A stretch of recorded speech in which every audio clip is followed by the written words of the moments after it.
All right, check out a reflection animated text.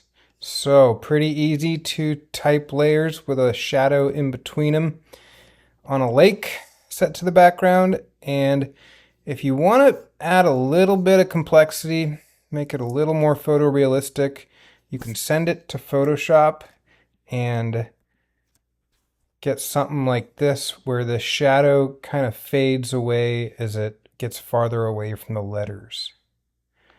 All right, so two versions of Reflect. Let's do it. Adobe Express, purple plus button. All right, so in Photoshop, we basically have to add a gradient and make the text go white to transparent. Okay, media, uh, lake. And let's see, I went to photos and I scrolled a little and I found this one and I set it to the background. So when you set it to the background, then it doesn't get selected. So it's kind of nice. You can put stuff on top and not worry about selecting. And text, add text, change the color to white, change the font to impact. And then change your text to whatever word you want. Reflect in all caps. And let's reposition, get some smart guides. Center. And option drag. All right. Something big. Hit shift up arrow. Click off. Click on the text in the layers. Shift up arrow so there's room for your reflected text. Okay. We need to duplicate this text. Duplicate.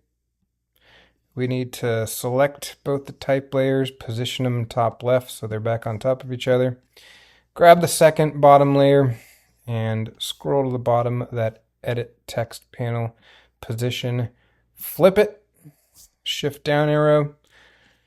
Click off, click on the bottom layer, shift down arrow until they're reflected. And we want a little bit of separation in between. I could, while I'm here, I could drop down the opacity to 50% and 38%. And then add a elements design asset shadow, something kind of long and skinny. This one I think is the one I used. And grab it and option drag it till it goes far enough outside, and then shift down arrow. There, it finally worked. And opacity down. You could try multiply blend mode. Eh. All right, something kind of 50%-ish. All right, so now that's it. Just add your animation. Okay, I got the animation working.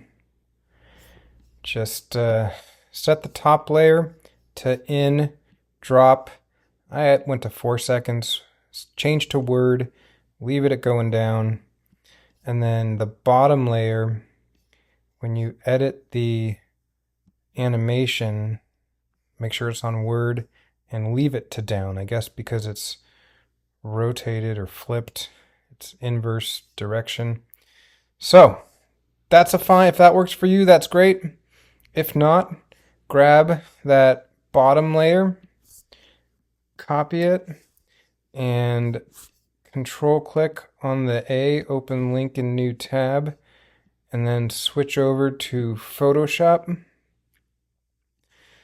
and new purple plus button with a document size of HD for me.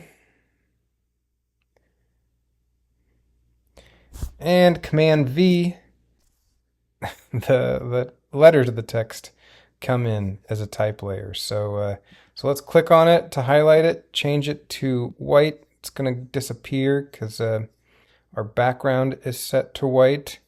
But let's change the font to impact while we're here and leave the font size alone. And I'm going to click on the back layer, Command A to select all, and then Command Delete because my background color is black. Command Delete to fill the selected pixels with black. Get back to the Move tool, click on my type, Option drag, doesn't work, and just get some big text. It's kind of hard. Command minus. Okay, done. Okay, now get some smart guides. We need to flip it. With your type layer selected, come to the menu at the top, go to Image, Image Rotation, Flip Vertical, and from there we need to add a layer mask and get G, the gradient tool, underneath the paint tools or the brush tool, and drag down, and there we go, we get a fade. So whatever works for you, something like that looks good for me. So I'm going to eyeball off the bottom layer, and then I am going to send this to Adobe Express.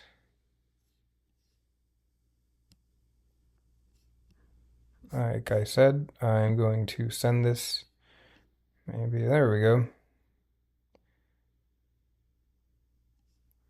Send it to Adobe Express. And click on the background, click on the color, click on black. There it is.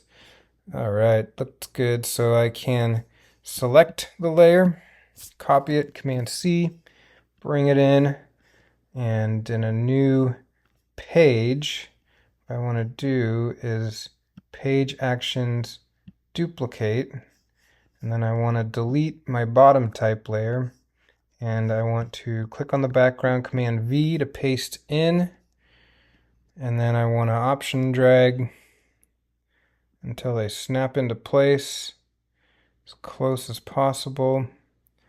I'm looking at the R and the T. I might have to hit right arrow, and then our left arrow, Option drag again.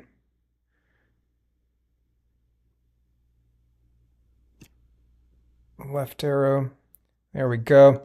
Now I can shift down, and drop down the opacity as needed under Edit, Opacity, and drop it down. All right, so you can animate them all as well, and now you just get one more kind of element of photorealism with that faded effect. All right, hope you liked it. Have fun with it.